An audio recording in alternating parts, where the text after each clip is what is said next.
Welcome, here I've got WIKO View 3 and I'm gonna show you how to record the slow motion video at this device. So at first we have to tap on the camera button to open it, and for now we are in the standard photo mode.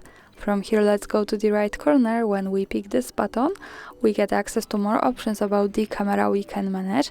Now let's stay on modes from the left, not on the settings from the right.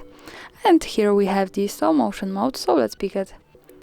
Here we are. Now we can start recording this kind of video by tapping on the shutter button at the center. So let me start to show you how it works.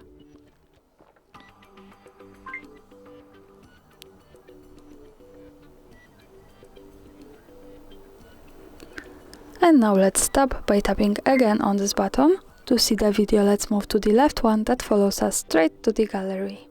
And this is our video. Let's play it by tapping on the center now.